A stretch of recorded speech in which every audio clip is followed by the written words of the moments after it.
알겠습니다. 네, 교수님 그럼 들어가 보도록 하겠습니다. 네.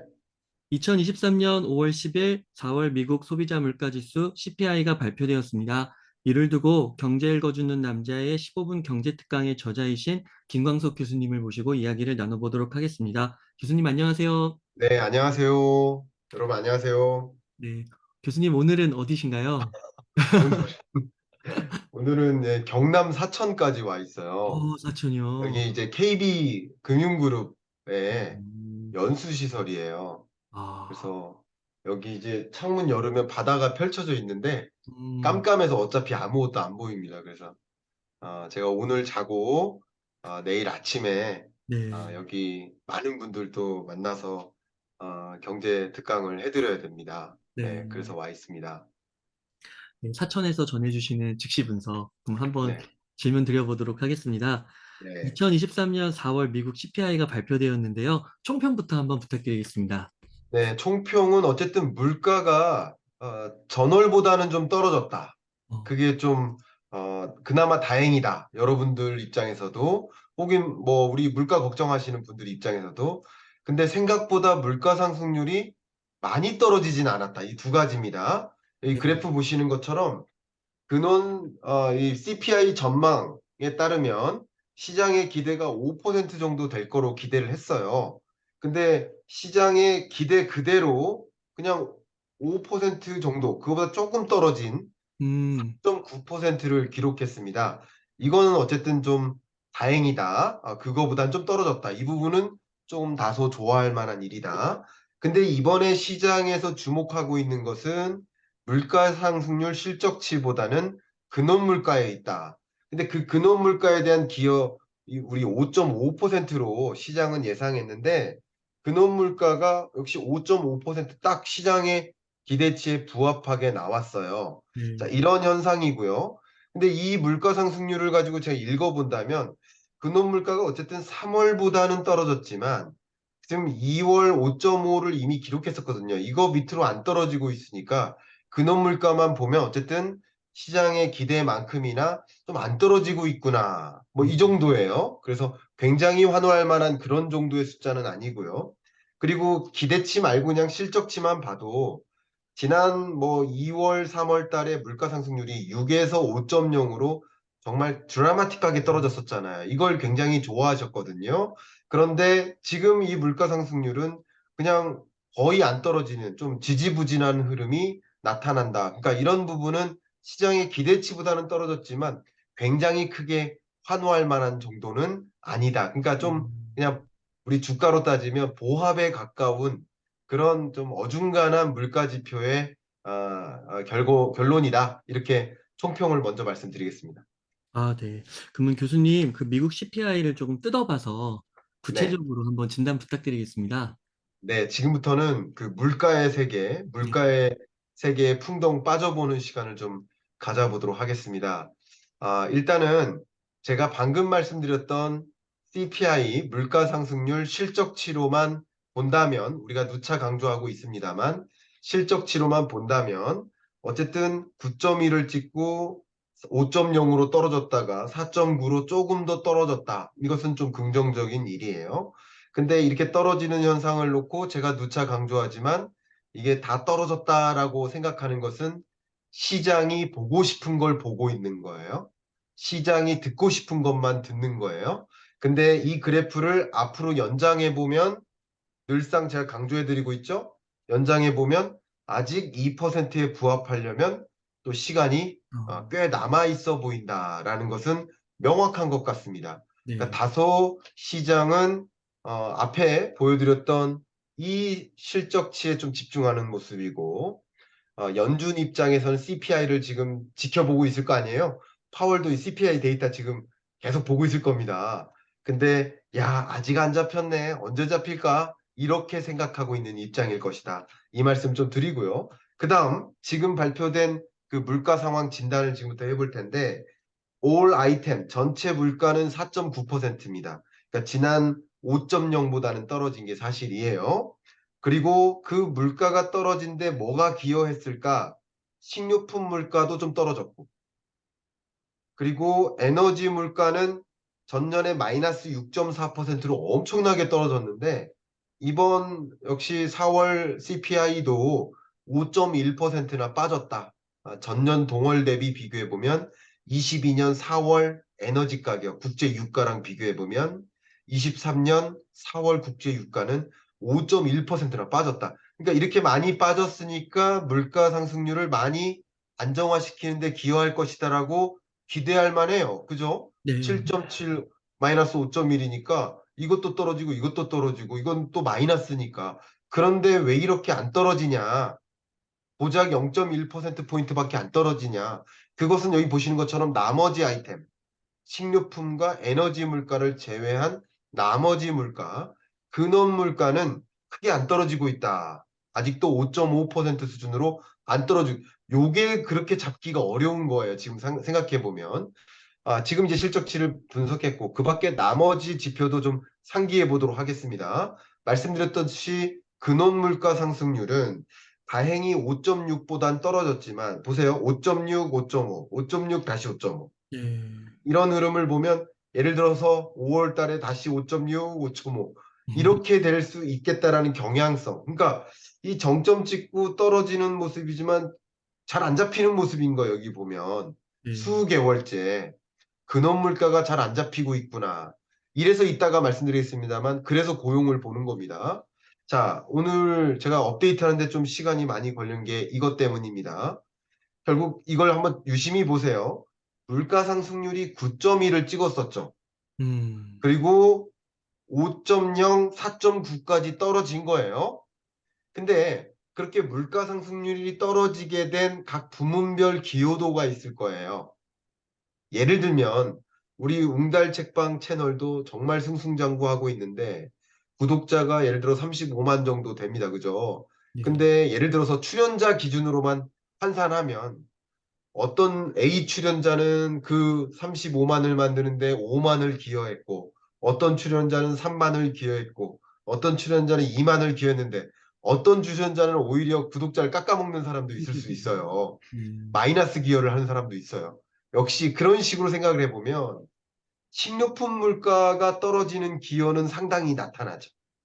그리고 에너지 물가가 떨어지는 그 기여도도 상당히 작용합니다. 심지어 23년 3월부터는 에너지 물가의 하락 속도는 마이너스 0.4%포인트의 기여를 한다. 그러니까 나름 식료품 물가는 오르고 있어서 이게 물가 상승 속도를 조금만 부추긴다 이런 느낌인데 에너지 물가는 오히려 끌어내리고 있다 혼자. 나머지 물가는 끌어올리고 있는데 에너지 물가는 끌어내려주고 있다. 이렇게 생각하시면 굉장히 막강한 기여를 하고 있는 겁니다. 그러니까 식료품 물가와 에너지 물가가 나름 전년 동월보다 떨어져줘서 물가가 잡히는 모습인데 근원 물가만 한번 생각해 보면 이 보세요. 파란색, 하늘색 더한 거. 음. 안 잡히고 있죠. 네.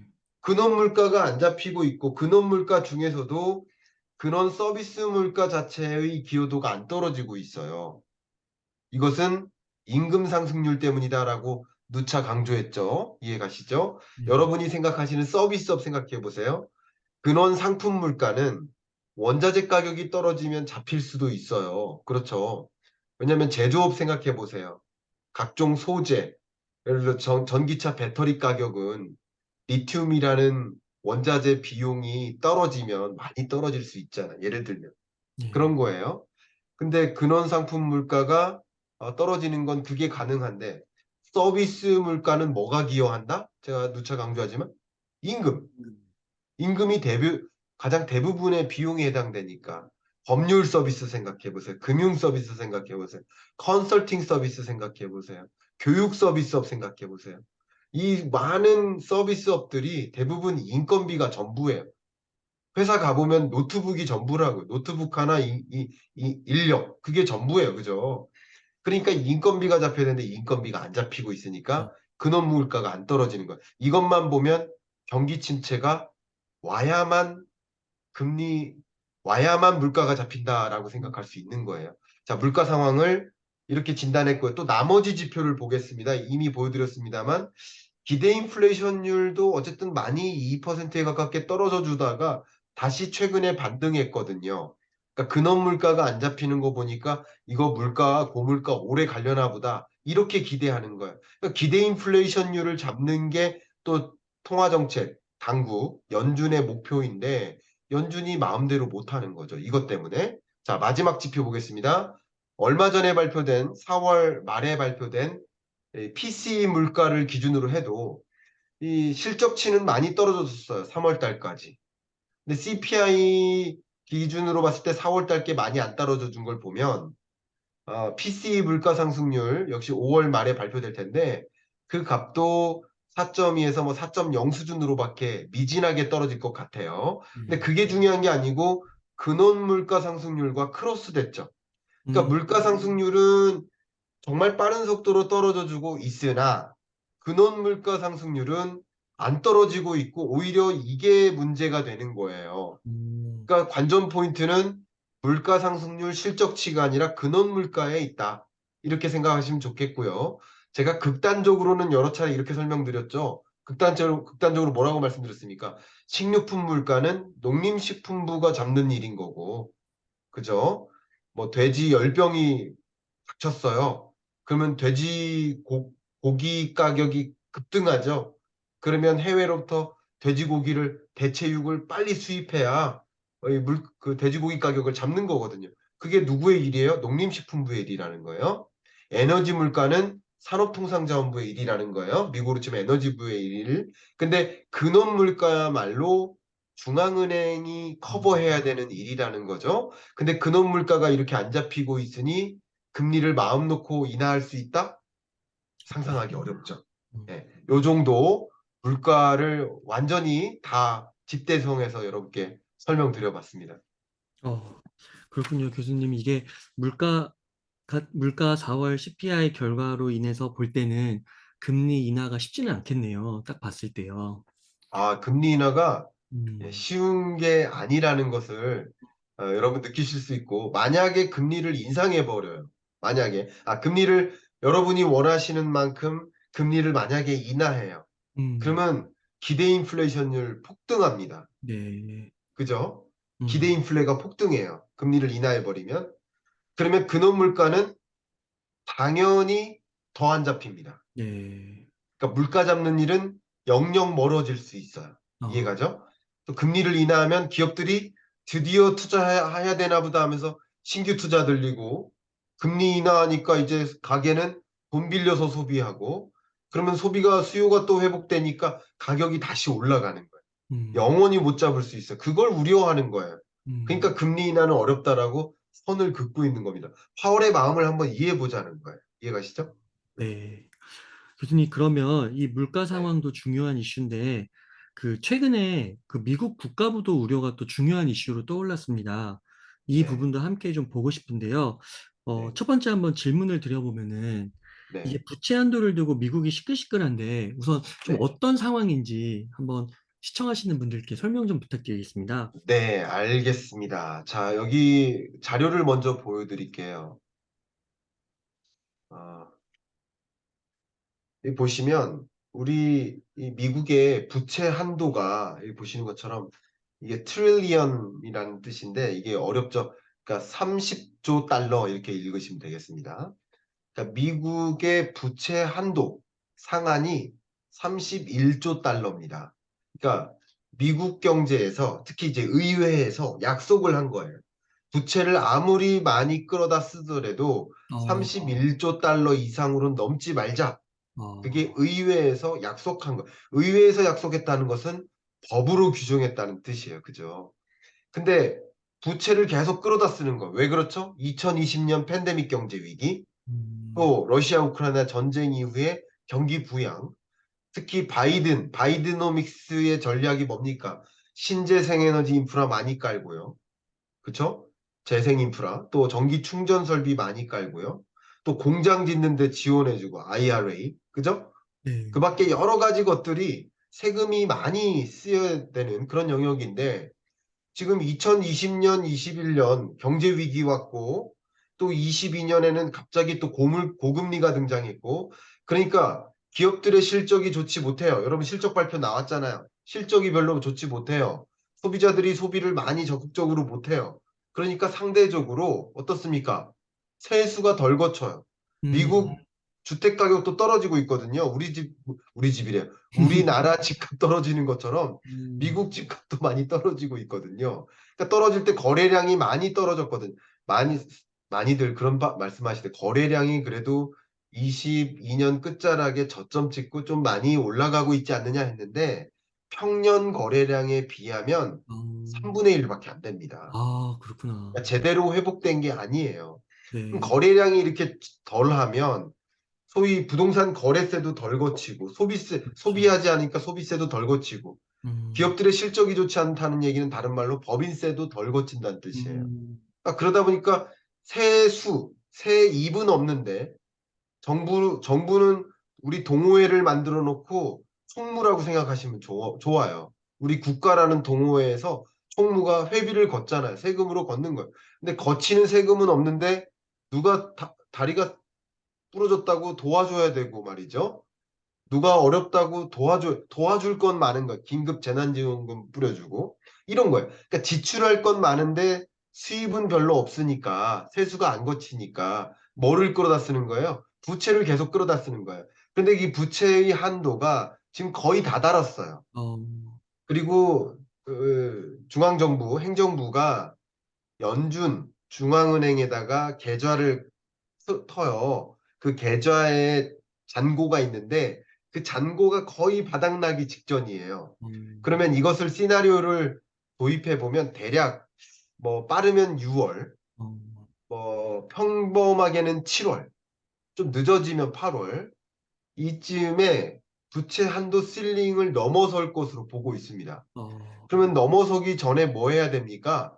한, 넘어서기 전에 한도 늘려내. 합의를 봐서 네, 한도를 올려야 될 거 아니겠습니까? 음, 근데 합의를 못 보고 있는 거예요, 합의를. 어, 왜?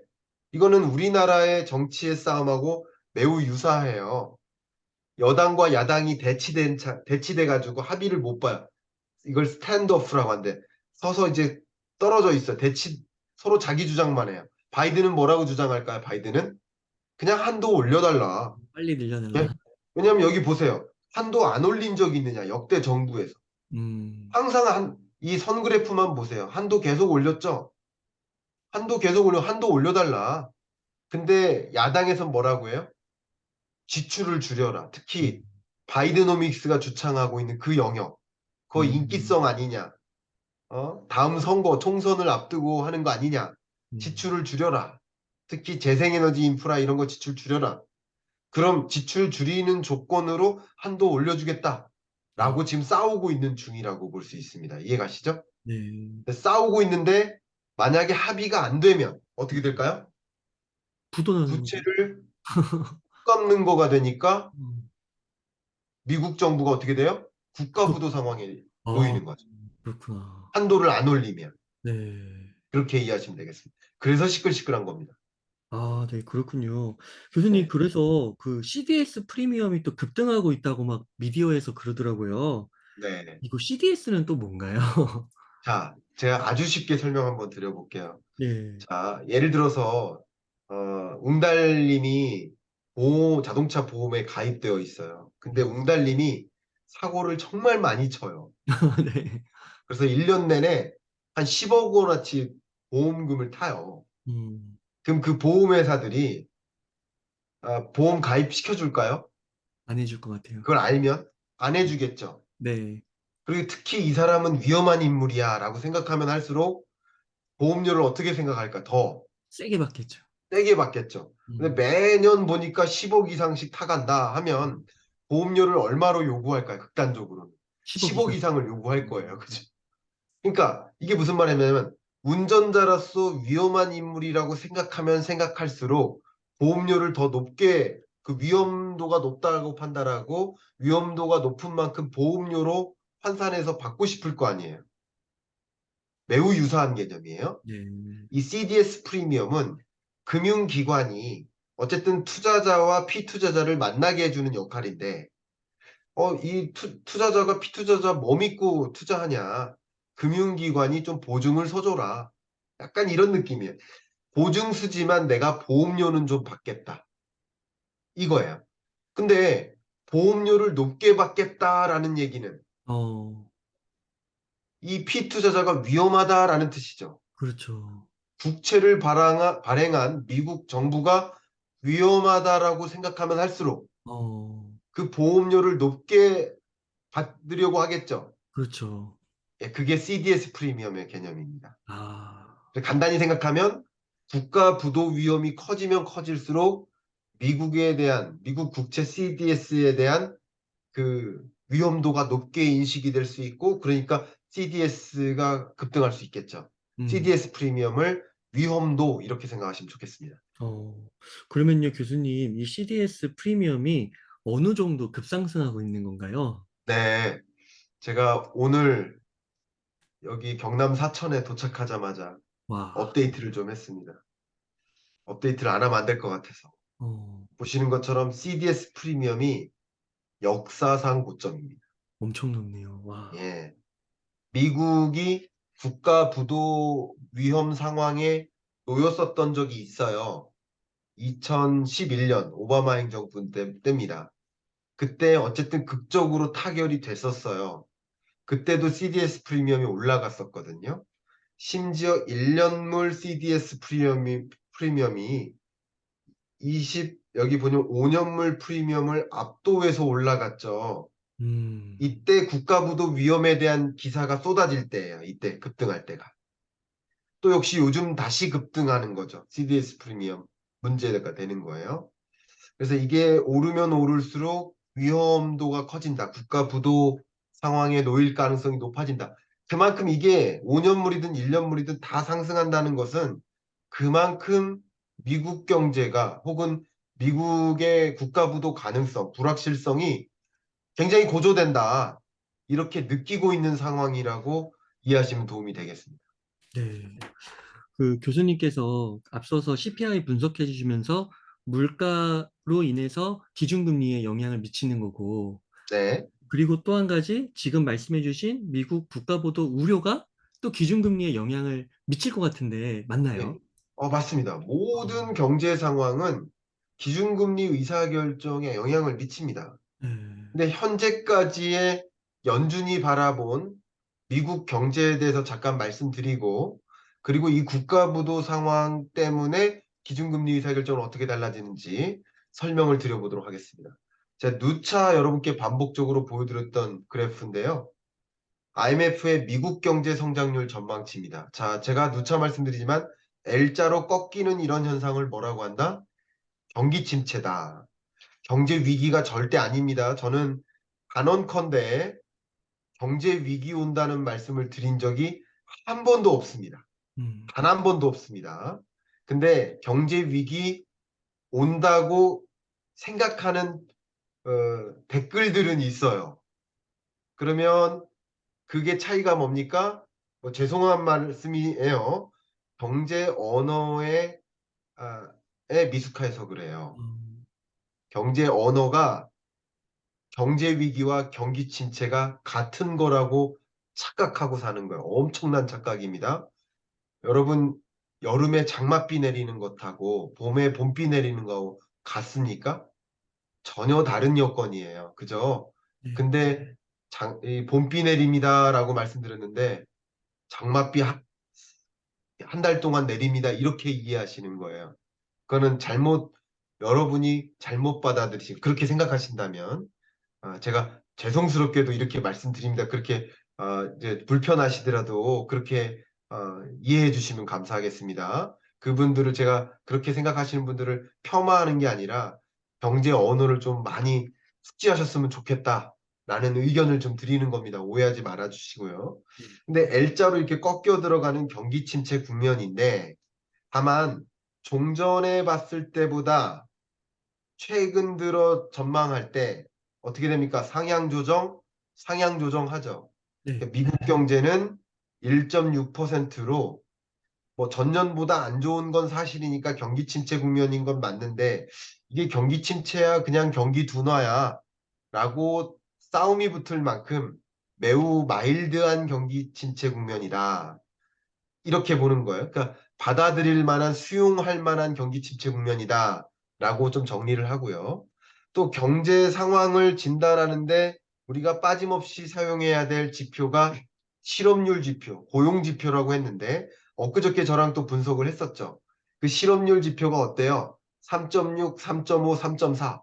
네. 여러분 3.7도 완전 고용입니다. 근데 그거보다 더 떨어지고 그거보다 더 떨어져서 3.4라는 미국 경제가 매우 탄탄한 경기 침체 맞나 하는 생각이 들 만큼 그런 국면이에요. 그런데 경제 위기 때는 엄청나게 고용이 위축되고 실업률이 급등하기도 하는데 경기 침체 국면에서는 뭐 일자리가 줄어들고 대량 해고가 발생하고 그런 정도는 아닙니다. 원래. 네. 이해가시죠? 원래 그런 성격도 있어요.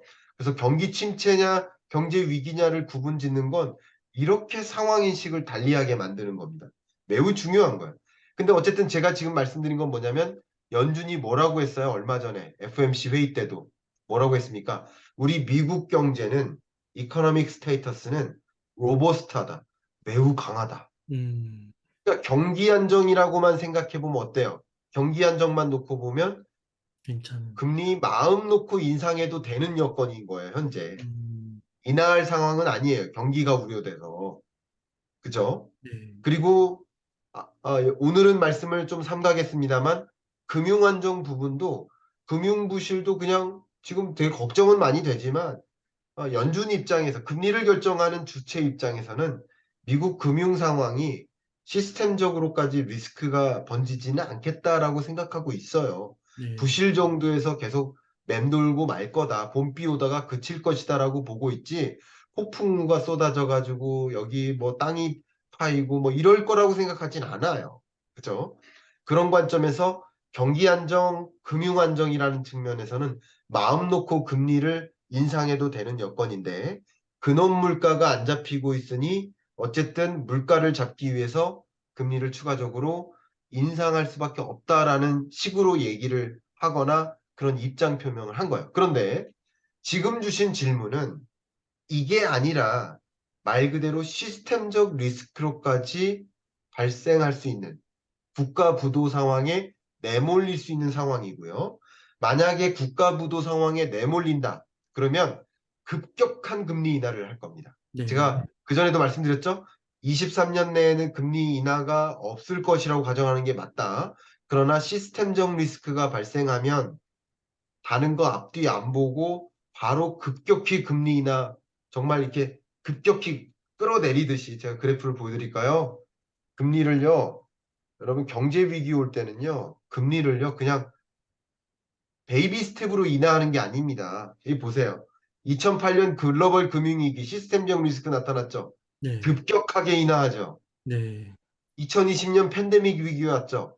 있는 힘껏 다 끌어내리는 거예요. 네. 베이비 스텝으로 인하하는 게 아닙니다. 이해가시죠? 네. 그런 거예요. 그렇게 여러분 생각해 보시면 시스템적 리스크가 등장하면 당연히 금리 인하하는 거예요. 그러나 국가부도 상황까지는 안 가고 국가부도에 따른 어떤 불확실성만 고조되다가 말 수 있다라고 생각하는 경향이 좀 강하죠. 여러분들도 그렇게 믿고 계시잖아요. 속으로는. 네. 다만 국가부도 상황에 치닫다가 여기서 말겠지 생각하잖아요. 그래도 위험합니다. 자, 말씀드릴게요. 지금의 국가부도 위험에 관한 시나리오는 두 가지예요. 국가부도가 나타나거나 아니면 국가부도 상황 끝까지 가다가 타결되거나. 네. 근데 타결된다 하더라도 지금 국가 시스템적으로 굉장히 안 좋은 여건임을 인정하는 거거든요. 실제 오바마 행정부 때도 극적으로 타결되고서 타결된 다음에 S&P 신용평가사에서 미국 신용 등급을 강등시켰었어요. 음, 이해가시죠? 강등시킵니다. 강등시키는 것도 굉장히 위험한 거예요. 강등시키면 여러분 마치 이런 거예요. S&P라는 그렇게 유명한 신용평가사가 이 주가, 예를 들어서 삼성전자라는 주식을 강력한 매도 의사결정을 던진 거랑 비슷해요. 그러면 미국의 자산 가치가 급락하고요. 주가도 또 급락하고요. 자, 투자 자금이 막 빠져나가고요. 그러면 이제 그러면 그럴수록 어떻게 될까요? 또 역시 강한 경기 침체를 이제 또 몰고 올 수 있어요. 그러니까 국가부도 상황에 내몰리지 않는다 하더라도 안 좋은 시나리오는 어느 정도 가능성이 있다라고 가정하시는 게 좋겠다 의견 드리겠습니다. 네. 예, 교수님, 이렇게 저희가 CPI 발표와 국가부도 상황에 관심을 기울이는 중요 이유 중 하나가 이제 네, 다음 달에 있을 6월 FOMC 때문인 것 같은데요. 네, 시장에서는 기준금리 인상폭을 어떻게 보고 있을까요? 네, 네. 시장이 어떻게 생각할지가 좀 지금의 또 다른 이제 관전 포인트가 될 텐데요. 자, 보도록 하겠습니다. 일단 이제 CPI 발표 전에는 그래도 금리 인상 하긴 할 텐데 뭐 그렇게 강하게 인상하진 않을 거야. 그래도 인상에 조금의 무게를 두고 있었어요. 근데 어, 어쨌든 지금 결과를 해석해 본다면 시장이 기대한 것보다도 실적치가 떨어졌죠. 네. 5.0을 기대했는데 4.9. 그리고 근원 물가도 5.5%를 기대했는데 기대에 부합하게 나왔죠. 음, 그러면 시장이 이번 결과만 놓고 판단한다면 금리 인상 안 해도 되겠네라고 해석할 가능성이 높습니다. 지금으로서는. 전 그렇게 판단하고요. 역시 이걸 지금 세미 패드워치를 돌리겠습니다. 지금 보고 계시죠? 지금 네. 업데이트를 하고 있는데 어떨까요? 네, 그러네요.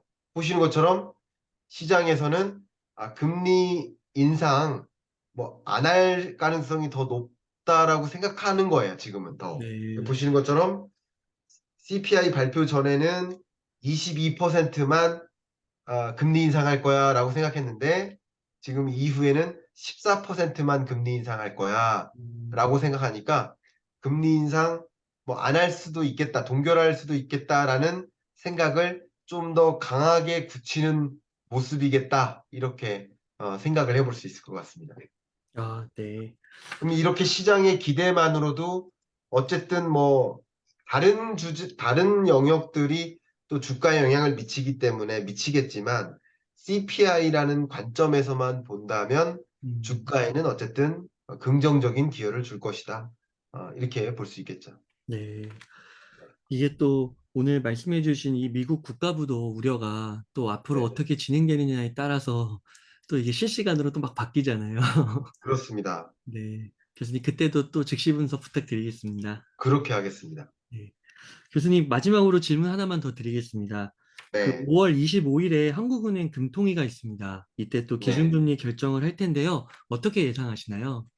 자, 한국은행은 저는 개인적으로 동결할 것이다. 이렇게 답변을 드리겠습니다. 이거 제가 결정하는 건 아니고 한국은행의 금융통화위원회 위원들의 생각을 읽어봐야 될 텐데 어쨌든 지금으로서는 위원들은 이 한미 간의 기준금리 격차가 벌어짐으로써 그것이 가져다 줄 부작용, 악영향보다 그 금리 격차를 좁히느라고 금리를 인상하잖아요. 인상함에 따라 나타날 부작용. 네. 이 격차를 좁히기 위해서 3.75%로 금리를 인상한다. 라고 했을 때 금리를 인상함에 따라서 걱정될 만한 내부적인 불확실성. 왜냐하면 우리나라 내부적인 금융부실, 우리나라 내부적인 또 부동산 문제, 깡통 전세 문제, 뭐 전세 가격 하락 문제, 역전세 난 문제, 이런 여러 가지 문제들을 우려하고 있는데, 자, 단편적으로 말씀드리면 이렇습니다. 대외적으로만 보면 금리를 인상해야 될 요인이 많은 거예요. 대내적으로 보면 금리를 인상할 수가 도저히 없는 입장인 거예요. 다만 그 무게를 정리해 본다면 저희 생각에는 금리를 동결함으로써 추가적으로 우리 한국 경제에 더 강한 경기 침체를 좀 방어해 보자 하는 식으로 생각할 것 같다. 그게 맞다 틀리다의 문제가 아니라 우리나라 금통위는 아무래도 대내적인 상황이 너무나 혹독하기 때문에 대내적인 상황을 더 많이 고려해서 의사결정을 할 것 같다. 그리고 더 중요한 거 말씀드린다면 금리가 역전된다고 기계적으로 자금 유출이 일어나는 게 아니고 금리 격차가 벌어진다고 기계적으로 자금 유출이 일어나는 게 아니다. 오히려 주식시장처럼 외환시장도 선행하기 때문에 그 선행성 때문에 앞으로 한미 간의 기준금리가 역전될 거야라고 생각할 때 그때 먼저 강달러가 나오고 자금 유출이 나와요. 먼저. 음, 기계적으로 그런 게 아닙니다. 물론 같은 조건 하에서 금리 격차가 벌어지면 상대적으로 자금 유출 가능성의 우려는 더 커진 거는 맞지만 그렇다고 기계적으로 그런 것은 아니기 때문에 그건 좀 상황을 지켜보면서 대내적인 상황, 지금 안절부절합니다. 대내적인 상황이. 너무 혹독합니다. 그런 상황이기 때문에 금리를 쉽게 같이 인상하기가 어려운 입장이다라고 저는 해석을 해보겠습니다. 네. 네. 교수님, 이렇게 그 라이브 방송으로 즉시 분석을 진행해 봤는데요. 현재 2,000분이 넘는 분들이 접속을 하셔가지고 이 방송을 보셨습니다.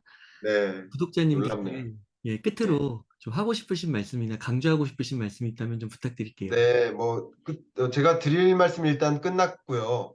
아마 이제 녹화가 곧 끝나면 공달님은 이제 나가시고 저랑 여러분들과 막 심층 토론이 있을 수 있습니다. 저랑 질문 많이 남겨주세요. 질문에 대해서 화답해 드리겠습니다만 지금은 마지막으로 제가 홍보할 수 있도록 하겠습니다. 지난 주에 책이 발간이 됐는데 제가 이렇게 표현하고 있습니다. 세상에서 가장 쉬운 경제 입문서다. 정말 세상에서 가장 쉬운 입문서임을 여러분 읽어보신 분들은 같이 어, 생각해 주시면 좋겠고요.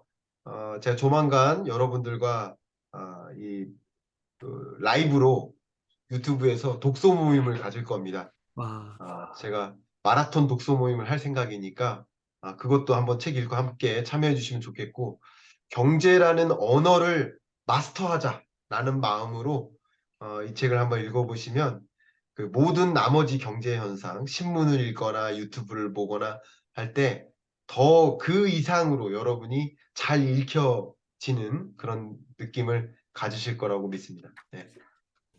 책도 읽으시고 이렇게 매달 진행해 주시는 즉시 분석도 참여하시고 경제 지식과 지혜가 쑥쑥 늘어나실 것 같습니다.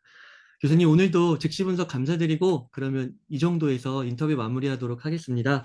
네. 이렇게 해서 경제 읽어주는 남자의 15분 경제 특강의 저자이신 김광석 교수님을 모시고 이야기를 나눠봤습니다. 긴 시간 동안 유카인 사이트 많이 나눠주셔서 감사의 말씀드립니다. 오늘 고생 많으셨습니다. 감사합니다. 감사합니다.